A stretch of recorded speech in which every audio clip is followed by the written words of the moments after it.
Hello everyone, hope आप लोग अच्छे। Welcome to Mamta classes. पिछले क्लास में हमने बैलेंस शीट बनाना सीखा था। फॉर्मेट आपको डिटेल में हमने समझाया था। आज बैलेंस शीट से रिलेटेड एक न्यूमेरिकल सॉल्व करेंगे हम लोग। अभी एक क्वेश्चन बेटा आपके स्क्रीन पे डिस्प्ले होगा, उसका स्क्रीनशॉट ले लीजिए। Now let's start with the question. Draw up the balance sheet of Keshri and Sons as at 31st March 2017 from the following information in the order of liquidity। आपको balance sheet बनाना है Kesari and sons का। Balance sheet बनाने का date है 31 मार्च 2017 और ये in the order of liquidity आपको prepare करना है। यानी कि लिक्विड एसेट सबसे ऊपर रहेगा, मतलब जो एसेट जिसको कैश में हम तुरंत कन्वर्ट कर लेते हैं या कैश के फॉर्म में है उसको एसेट साइड सबसे ऊपर लिखेंगे, और सिमिलरली वो लायबिलिटी जिसका पेमेंट हमको सबसे पहले करना है उसको लायबिलिटी साइड ऊपर रखेंगे। बैलेंस शीट का फॉर्मेट हमने आपके लिए ड्रॉ कर दिया है। अब एक एक आइटम हम लोग पढ़ते जाएंगे और उसको करेक्ट साइड लिखते जाएंगे, ठीक है। तो राइट हैंड साइड में हमारा एसेट्स होता है और लेफ्ट हैंड साइड में सारी लायबिलिटीज आती है। तो जो सबसे पहला आइटम दिया है बेटा जी वो है cash in hand. Cash in hand है तो कैश इन हैंड मेरे लिए करंट एसेट्स होता है। तो सबसे पहले करंट एसेट्स लिखेंगे और करंट एसेट्स में पहला आइटम हम लिख दे रहे हैं कैश इन हैंड। ये तो ऑलरेडी कैश के फॉर्म में है, cash in hand. The amount is 11,200। Format आपने बना लिया होगा, तो मेरे साथ आप भी ये न्यूमेरिकल सॉल्व करते जाइए। दूसरा आइटम है सन्ड्री क्रेडिटर्स। तो ये तो लायबिलिटी है बेटा, और ये लायबिलिटी करंट लायबिलिटी है, तो इसको लेफ्ट हैंड साइड लिख दे रहे हैं करंट लायबिलिटीज। डायरेक्टली हम लोग आइटम में लिख सकते हैं, लेकिन थोड़ा सा आपको याद करवाने के लिए हम क्लासिफाई करते हुए आइटम को पुट कर रहे हैं। तो करंट लायबिलिटीज में सबसे पहला जा रहा है सन्ड्री क्रेडिटर्स। यदि पहले we will write bills payable.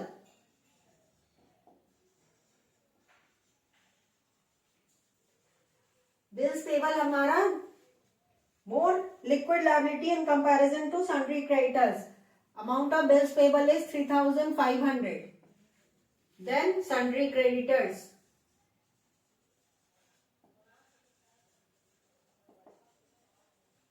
Sundry means various, different creditors. एक ही creditor नहीं है, इसमें अलग अलग creditors हैं। 28,800.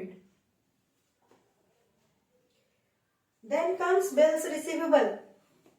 बिल्स रिसीवेबल एसेट है तो asset side bills receivable.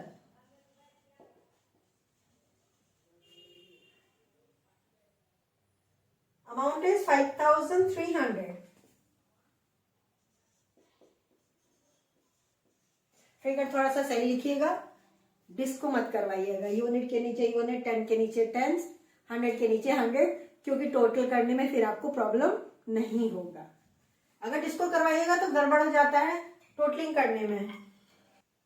Then sundry debtors.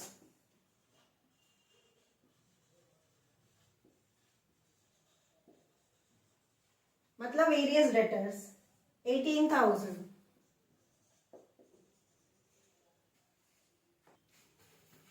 Next paragraph बोल रहा है machinery as on 1 April 2016 85,000।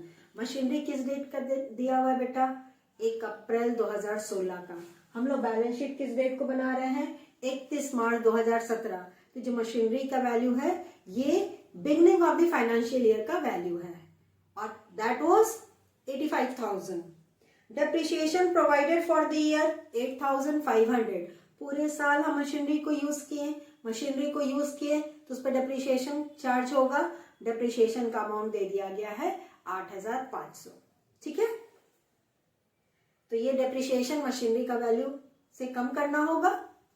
Similarly furniture and fixtures as on 1 April 2016 21,000। Furniture and fixtures भी दिया है। 1 अप्रैल का बैलेंस 21,000 रुपया। Depreciation provided for the year 2,100 और डेप्रिसिएशन प्रोवाइड करना है 2100। Closing stock 15,400। यहाँ पे मशीनरी और फर्नीचर करंट एसेट का पार्ट नहीं है, वो नॉन करंट एसेट्स का आइटम है, लेकिन क्लोजिंग स्टॉक करंट एसेट्स का आइटम है, इसलिए क्लोजिंग स्टॉक को पहले हम लोग लिख देंगे। चलिए पहले इसको कंप्लीट कर लेते हैं, फिर हम आगे बढ़ेंगे। क्लोजिंग स्टॉक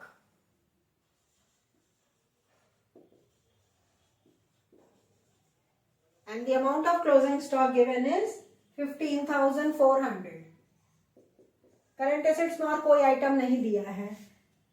अब next item non current investments, वो तो है नहीं, तो हम लोग नॉन करंट एसेट्स लिख देंगे।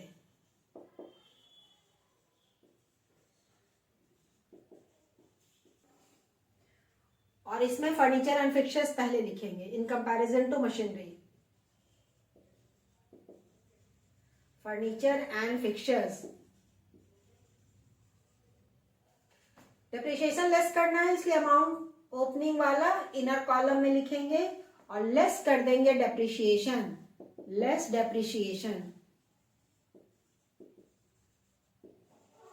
Amount of depreciation is 2100। 21,000 में 2100 घटाइए और घटा करके बाहर लाएंगे।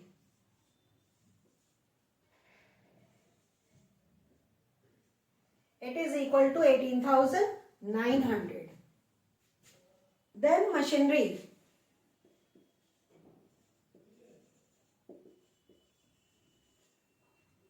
एक जनवरी का 1 अप्रैल का मशीनरी का वैल्यू 85,000 लेस डेप्रिसिएशन 8,500 लेस करके बाहर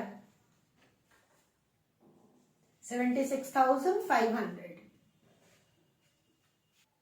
एसेट साइड अब कोई आइटम नहीं है। लायबिलिटी साइड में अब चलते हैं। नीचे दिया हुआ है प्रोप्राइटर्स कैपिटल अकाउंट 90,000, तो कैपिटल और 90,000 दिया है, तो इसी से हम शुरू करेंगे कैपिटल का। कैपिटल में ऐड करेंगे net profit. Net profit given is 31,000, तो 90 प्लस 31 दोनों को जोड़ करके अभी अंदर ही लिखेंगे 1,21,000, क्योंकि ड्राइंग्स भी दिया हुआ है बेटा, तो ड्राइंग्स को लेस करते हैं। लेस ड्राइंग्स, ड्राइंग्स का अमाउंट 8,000।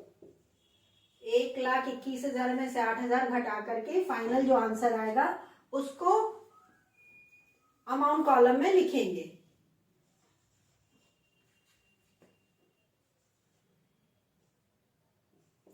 $1,13,000। तो ये मेरा फाइनल कैपिटल का बैलेंस हो गया। अब कोई इंफॉर्मेशन अवेलेबल नहीं है, दोनों साइड का टोटल हम लोग फाइनल करके बैलेंस शीट को कंप्लीट कर लेंगे।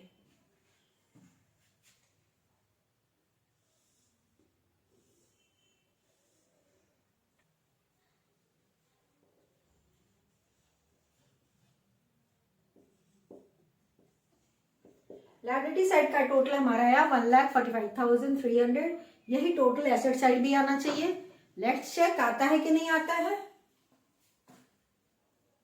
दोनों साइड इक्वल आ गया तो आप भागना करने लगिएगा, वरना थोड़ा सा और दिमाग लगाना पड़ेगा। एसेट साइड का टोटल भी मेरा 1,45,000 आ गया। दोनों साइड इक्वल, हमारा बैलेंस शीट कंप्लीट हो गया है। समझ में आ गया ना कैसे बैलेंस शीट प्रिपेयर करना है।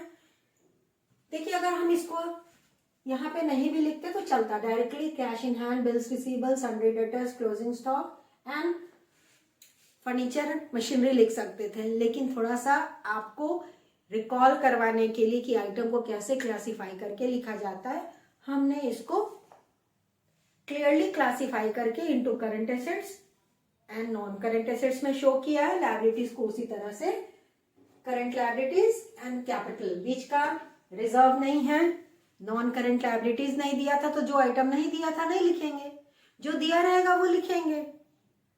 होप आपको ये न्यूमेरिकल अच्छे से समझ में आ गया होगा। नेक्स्ट क्लास में बेटा हम लोग एक कंप्लीट क्वेश्चन सॉल्व करेंगे जिसमें trading account, profit and loss account और बैलेंस शीट तीनों को प्रिपेयर करना होगा। उससे पहले आप अपने बुक से individually trading, profit and loss account and balance sheet जरूर सॉल्व कर लीजिएगा ताकि कोई प्रॉब्लम नहीं आए। मिलते हैं नेक्स्ट क्लास में, तब तक अपना ख्याल रखिए, खुश रहिए, बाय।